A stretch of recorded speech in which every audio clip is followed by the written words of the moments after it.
আসসালামু আলাইকুম। সবাই কেমন আছেন?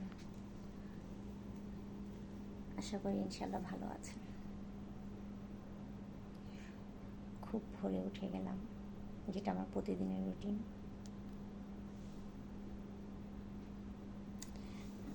আলোটা বাড়িয়ে নিই, 5:30 বাজে। এই যে 5:07 বাজে, এখন নামাজটা পড়ে নেব। চলেন নামাজটা পড়ে নিই, বাকি কথা পরে বলবো।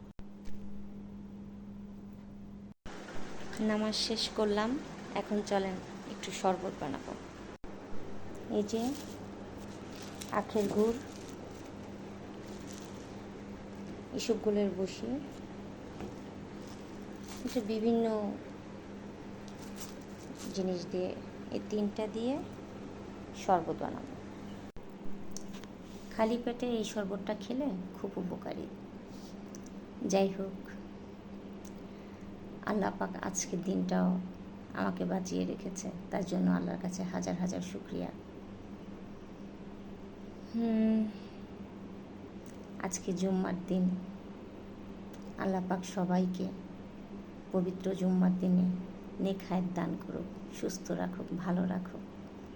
যে যেখানে অসুস্থ অবস্থায় আছে সবাইকে সুস্থতা দান করুক, এই দোয়াই করি। যাই হোক, আপনাদের সাথে মাঝে মাঝে একটু কথা বলি, আর মাঝে মাঝে হারিয়ে যাই। আসল কথা, সবসময় সব কিছু বলার ইচ্ছে বা মন মানসিকতা থাকে না। কখনো ভালো লাগে, কখনো ভালো লাগে না, এই তো জীবন। আর যাদের বিষয় নিয়ে আমি একটু বলি, তাদের আবার একটু তেতো লাগে। তেতো হলেও কিন্তু উপকারী। তেতো জিনিসের উপকার আছে না, উপকার তো নাই এমন না, তেতো জিনিসের উপকারিতা আছে। তো আমাদের কিছু কাছের মানুষ, আপনি যখন উপরে উঠবেন আপনাকে টেনে নিচে নামাবে। আপনি যখন ভালো থাকবেন তাদের গুঁড়া কিডনিতে কামড়াবে। কেন জানেন? আপনি ভালো কেন, সে নাই কেন, বুঝেন নেই? এটাই হয়েছে আমাদের সমাজের নিয়ম। হ্যাঁ, এর নিয়ম কেউ খণ্ডাতে পারে না। আমাদের কাছের মানুষগুলোরও বেশি জ্বলে, অনেক জ্বলে। শুধু প্রিয় মানুষগুলোকে নিয়ে ভালো থাকার জন্য একটু চেষ্টা করি আমরা, কিন্তু অনেক সময় অনেক আশেপাশের মানুষগুলো আমাদেরকে নাই বা বলি, বুঝে নিয়েন।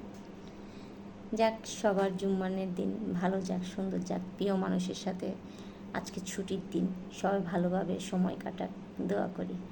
আপনারাও আমার জন্য দোয়া করবেন, আমি যেন সুস্থ থাকি, ভালো থাকি, আবার যেন আপনাদের সাথে কথা বলতে পারি। আল্লাহ হাফিজ, টাটা।